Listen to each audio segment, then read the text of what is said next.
Hi, welcome to Season 2 of Bite. This is Tony Tillotto. And so parenting in an apocalypse, it's not the same way that we would do it, you know. You know how it works. Interviews are usually 2 to 4 minutes long, but sometimes they can be a little longer. Tony, when you live long enough, all kinds of strange things happen. You're very right in saying that the Greek heroes were the original superheroes. In part because of the hopeful nature of Gene's vision, but also because of its message of diversity and inclusion. Recently, Criminal Minds came to an end, and I spoke to Kirsten Vangsness, who told me how she co-created Penelope Garcia on the series. When Criminal Minds started, when it was just the pilot that they were going to put on, they had cast a man as Garcia. And Really? They had shot it. Yeah, they shot it. And then they looked at it and realized, oh, this episode of this show is going to be too guy heavy. But we're in the middle of shooting it. We need to put a woman in that part. And I knew a casting associate at the office. I had done theater with her. And her whole job as a casting associate, her whole job is to just not necessarily bring in people to get the part, but to bring in people to show, like, look, we're bringing in actors that you don't know, and that they're good. They're not gonna make, the director, when they watch it, they're gonna be proud of the spectrum of people they have auditioning. And my friend called me and she said, "Do you want to read for this part? You're never gonna get it." And she was so the whole concept of me going in and auditioning was just make my friend look good.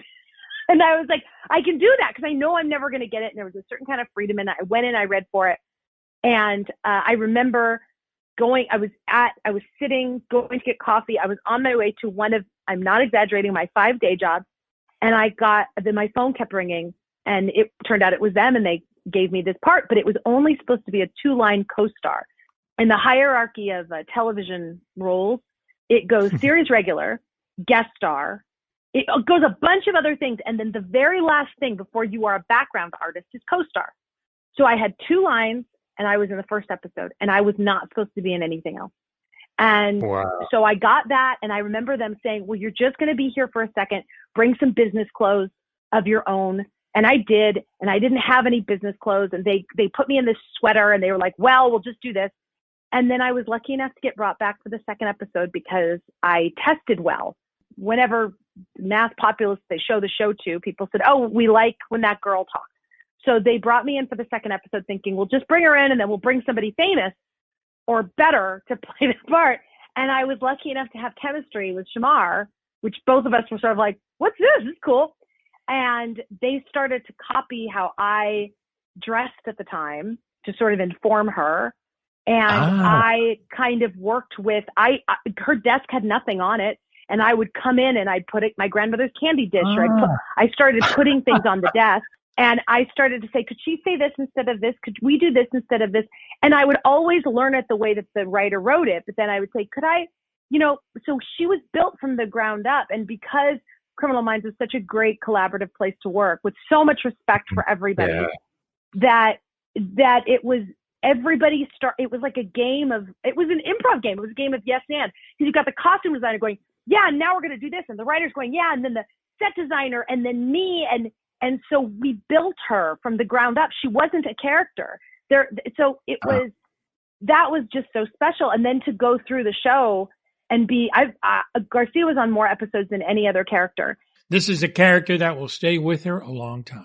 She's very special to me. And then I was lucky enough, I've co-written 4 Criminal Minds episodes, including our series finale. And it's been really special to be able to caretake her, to be her guardian, and how people relate to her is so lovely, because that has nothing to do with me. People are watching a 2-dimensional image on the screen in their house. They're having a relationship with somebody based on them, and they don't know that. So when someone comes up to me and they get so happy and excited because they love her, I know that means that for whatever reason, she made them feel good. But that's on them. That's not on me. And it's super neat to be that kind of character. She's certainly not a villain, right? So it's fun to play a character that wherever you are in the world. I just took 2 plays I wrote to the Fringe Festival in Edinburgh, and, you know, just to have strangers come up to you and like be so excited to see you is really cool. Like, you know, and I'm kind of an introvert, like quiet kid. So, you know, usually when someone's staring at me, I'm like, is there something in my teeth? And like, what's going on? And so to, you know, to constantly find out that it's just because you made somebody happy is real nice. As I said, the finale of Criminal Minds recently aired. Great series that really took procedurals to a new level. For Byte, this is Tony Tellado.